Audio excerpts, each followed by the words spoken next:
Welcome to Truth in History. God's true people, Israel. Revelation of God's plan. Fulfillment of Bible prophecy. Mystery of God shall be finished. Kingdoms become kingdoms of Christ. Truth in History with Charles A. Jennings. As we begin this program today, I want to say, may the Lord bless each one of you as you watch this program, and we thank you very much for your continued support. May the Lord richly bless each one of you. And I know that television is expensive, and many ministries have devised different ways of collecting or soliciting for funds, but we're just going to depend upon the Lord. I'm not going to ask you for any funds whatsoever. If the Lord lays it upon your heart to send something, that's between you and Him. May the Lord bless you. And our policy has always been from the very beginning, our God is sufficient. The Lord shall supply all of your needs according to His riches in glory. And when He decides that we've had enough, then He'll cut off the finances and we'll just accept that. So the Lord bless you, and because we're not trying to build any kind of a great big ministry with all types of possessions and property and planes and all that stuff. You know, all that's going to fade away. A lot of those things are nothing but toys anyway. But the Lord bless you as we continue in this series entitled America, an Empire in Distress. Now, those who are listening to me today that are 50, 60, 70 years old and up, do you believe that you're living in the same nation, same country that you grew up in as a child? It's totally different, isn't it? The whole atmosphere of our country is different.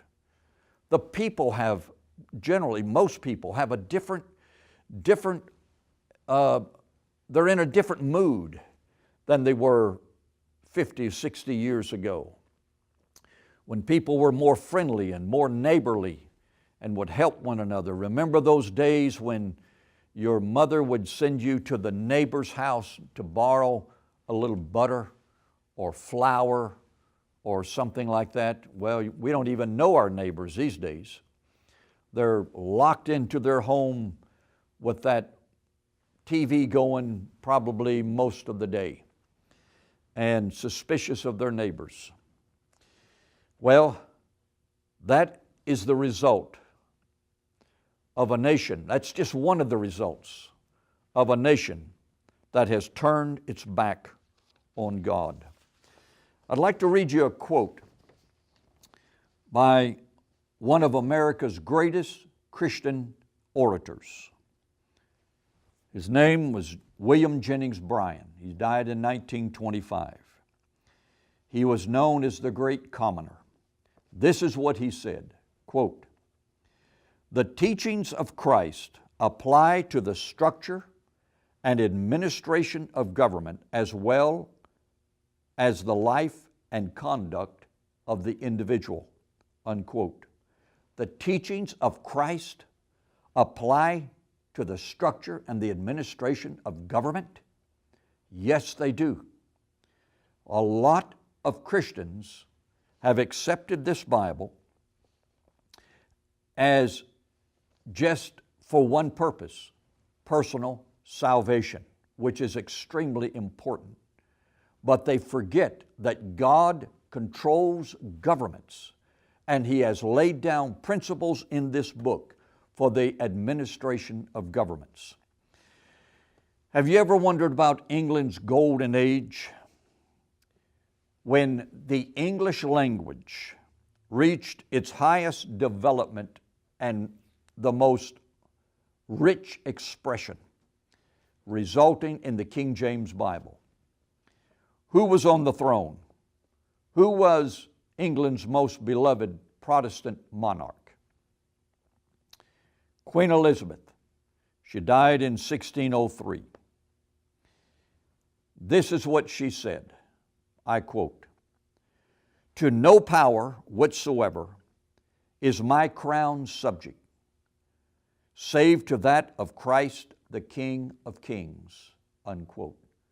Don't you wish that the present Queen and our President and our leaders would say that very same thing? That no power whatsoever is my office subject to, such as the office of President, save to that of Christ, the King of Kings. God help us. God give us men and women that know that they, when they take that oath of office and they say, "So help me God," God is going to hold them responsible because they have their hand on the blessed book, the Bible. God's going to hold them responsible. Now, in Revelation chapter 6, I would like to read verses 12 through 17. This will be our text for today. Revelation 6:12, "And I beheld when he had opened the sixth seal, and lo, there was a great earthquake. And the sun became black as sackcloth of hair, and the moon became as blood. And the stars of heaven fell unto the earth, even as a fig tree casteth her untimely figs when she is shaken of a mighty wind. And the heaven departed as a scroll when it is rolled together. And every mountain and island were moved out of their places. And the kings of the earth, and the great men, and the rich men, the chief captains, the mighty men, and every bondman, every free man, hid themselves in the dens and in the rocks of the mountains, and said to the mountains and rocks, Fall on us, and hide us from the face of him that sitteth on the throne, and from the wrath of the Lamb, for the great day of his wrath is come, and who shall be able to stand?" Now, what does that mean? This primarily was referring to the downfall of the Roman Empire that has been gone for ever since, well, 1st and 2nd and 3rd century, when it began to crumble and go into decay. But I have noticed, especially I think it was in 2015, when so many preachers were talking about the sun going dark and the moon turning to blood, they applied that physically.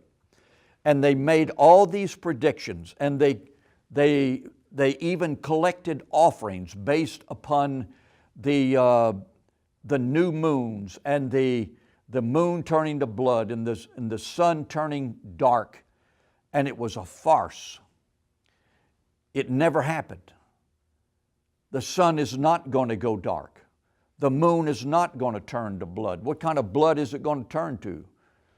Monkey blood, dog blood, human blood? What kind of blood? And it never happened. They made all these predictions because they were taking advantage of changes in the universe, which happens every now and then, and nothing became of it. Now you hear nothing about it. The blood moons, we heard about that for a year and a half from preachers and collecting offerings. But what does this mean? These are poetic language. This is prophetic language. It's the language of the prophets. It says in verse number 12, the great seal was open. The sixth seal was open. And there was a great earthquake. An earthquake in Old Testament prophetic language denotes political turmoil. Political turmoil. And you can read that in different places in the Old Testament. In Nahum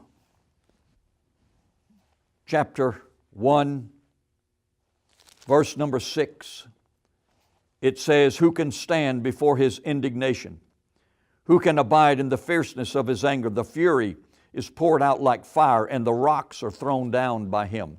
An earthquake. Now, it says the sun and the moon will turn dark, or the moon will turn to blood. Now, that was prophesied in Joel chapter 2 and verse 28. Also in the book of Acts is the one that I'm going to read.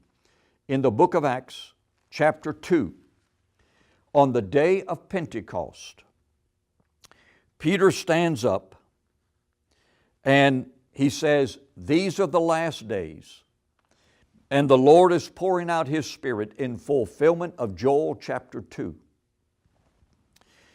And then in verse number 19, he says, "And I will show wonders in heaven above, signs in the earth beneath, blood and fire and vapor of smoke. The sun shall be turned into darkness and the moon into blood before that great and notable day of the Lord come."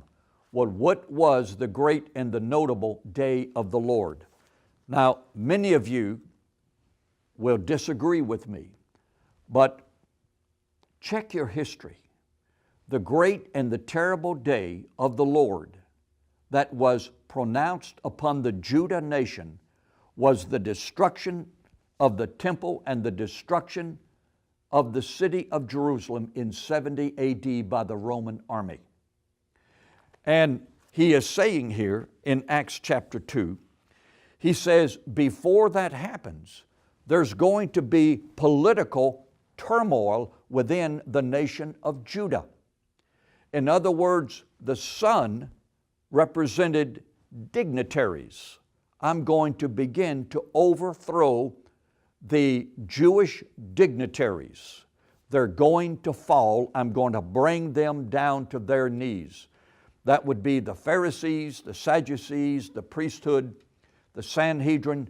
I'm going to shake them. That's what he was talking about. And the moon, the lesser luminaries, the lesser nights, the administration of government. It's prophetic language, folks. It's not literal. And it says that God is saying in poetic language that I'm going to bring political turmoil to the nation of Judah, and I'm going to bring it to its knees and to destroy that nation. And he did that in 70 AD, which is the notable and great day of the Lord. Now, I realize that many of you that are listening consider yourselves a futurist. And you're looking for a literal, physical fulfillment of this during the, quote, 70th week of Daniel, yet future after the Antichrist and after the rapture. And folks, I don't mean to be offensive in any way. I don't mean to be insulting. But let me tell you something, it will never happen. The rapture will never happen. The future Antichrist that everybody is looking for will never come. It's a system. It's a spirit in the earth, the Antichrist spirit. So there's no need to look for a physical, literal fulfillment of the sun turning dark and the moon turning to blood. Because if it did, there would no life exist on this planet. Well, we're reading this in chapter 6. What about chapter 7 onward? The literalists say, well, all this is going to happen out in the future. Well, it couldn't if the sun turned dark, because we cannot live without the sun. We'd all freeze to death. So this is poetic language that John is giving us, or that Jesus is giving us through John. And he said the stars will fall from heaven. Now, if you want to read some of the poetic verses in the Old Testament that plainly shows that this is prophetic language, turn to the book of Isaiah, chapter 24. Isaiah 24 and verse 23. Then the moon shall be confounded, and the sun ashamed, when the Lord of hosts shall reign in Mount Zion and in Jerusalem, and before His ancients gloriously. So when the Lord comes, is He going to do away with the moon and the sun? He said the dignitaries are going to be done away with. Kings and present political authorities, military authorities are going to be done away with. Now, going back to Revelation chapter 6, and it says, every mountain and island were moved out of their places. Mountains in the Bible represent kingdoms or nations. In the book of Isaiah, chapter 2,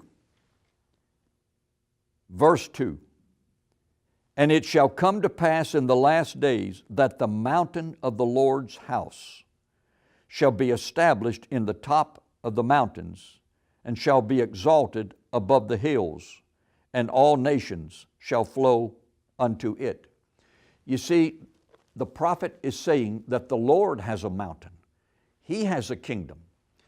And it's going to be established in the top or over, superior to all the other mountains or kingdoms of the world.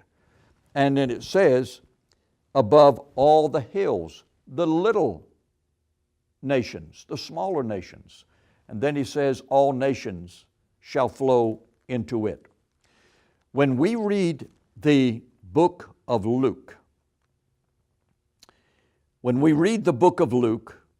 we find where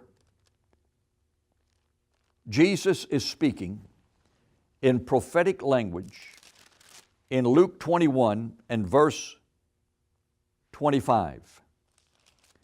And he says this, Luke 21, 25. And there shall be signs in the sun and in the moon and in the stars, and upon the earth distress of nations, with perplexity, the sea and the waves roaring. Well, the seas and the waves have always roared ever since the beginning of creation. So what is he talking about? He's not referring to the literal water in the Pacific Ocean or the Atlantic Ocean. He's talking about the masses of people. Sea and the waves or water represents masses of humanity. In Revelation chapter 17 and in verse 15, again, prophetic language or symbology. Revelation 17:15, and he saith unto me, the waters which thou sawest, where the whore sitteth, are people, multitudes, nations, and tongues. Now, that's the masses of humanity. Now, when Jesus is talking about the seas and the waves roaring, what is he talking about? He's talking about masses of humanity that are restless. If you will check the news today, there are demonstrations and riots taking place in the streets of small cities, major cities around the world. People in distress, people trying to overthrow governments. Look at the Arab world. Look at some of the South American cities. Look at some of the cities in Africa, the turmoil that's taking place there. And look in our own American cities since the election of President Donald Trump. They're demonstrating throughout America, Canada, Mexico, Belgium, throughout Europe, Germany, England, other places, because he was elected, and they cannot accept the fact that the left or the humanists, the secularists, lost the election. Now, this is what it says. It says, "And the kings of the earth and the great men, the rich men, the chief captains, and the mighty men, and every bondman and every free man hid themselves in the dens and in the rocks of the mountains." Well, if the mountains, not if, but since the symbolic mountain represents governments, all these different classes are hiding under the canopy, the protection of government.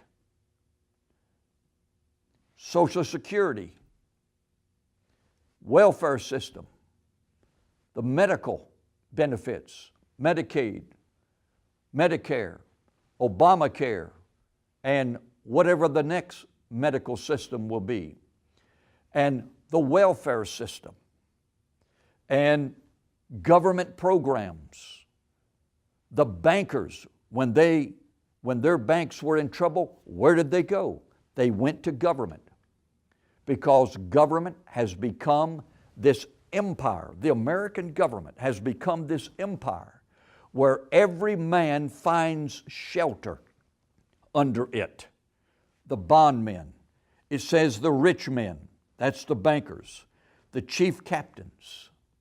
We, as Americans, have built an empire, a major empire in the earth. And now we are living, hiding ourselves in the dens and the rocks of this mighty empire. Now,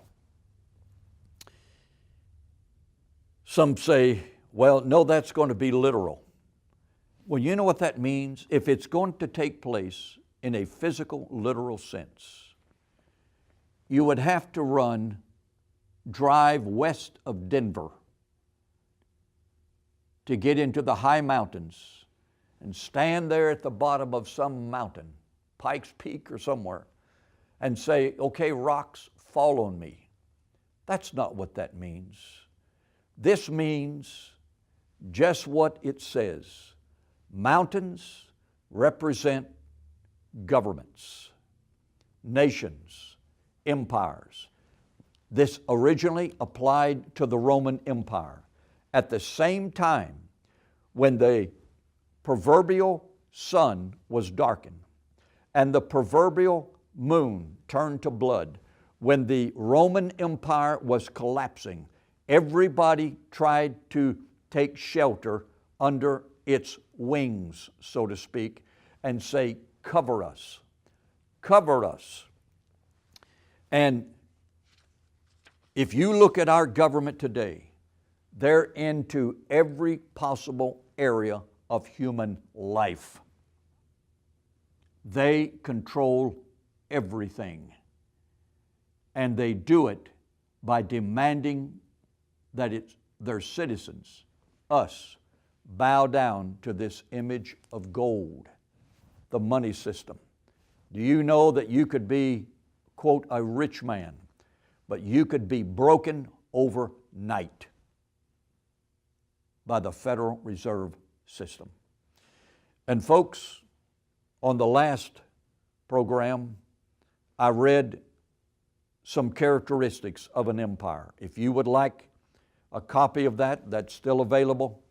That's track number 38, and we may add some other tracks to go with it if you would like a copy of that, the characteristics of an empire. And the government today, I want to say this plainly, the government of the United States of America has become an empire, and it has taken on the characteristics that only belongs to God: indivisibility, irresistibility, and infallibility. And we now have a, quote, Supreme Court that defies the laws of God and legalizes immorality. Supreme Court. But the court in Washington is not supreme. And they're going to have the shock of their life someday when the only supreme one comes. That is Jesus the Christ. When He comes and He settles the score. And the Bible tells us in the book of Revelation, He's going to come and He's going to destroy them that destroy the earth. He's going to come and destroy them which destroy the earth. Those that have violated the laws of God, that have promoted immorality in our land and actually legalized national sins. The Bible tells us that Jesus Christ is coming in flaming fire, taking vengeance on them that know not God and that obey not the gospel of Jesus Christ. Jesus is coming again. Get ready. The Lord is good. He's a stronghold in the day of trouble, and we are in trouble. And the verse goes on to say, and He knoweth them that put their trust in Him. It's time to get right with God. Talk to your pastor. Call a solemn assembly. Seek the Lord while He may be found in your church, in your home. And hopefully our nation someday will bow their knee before Jesus Christ and accept Him as King of Kings and Lord of Lords. He's coming again. For any material offered on this program or to be a part of this ministry, please write or call today. We thank you, and may God bless you for your response to this end-time ministry. Truth in History, where the Word of God is not bound.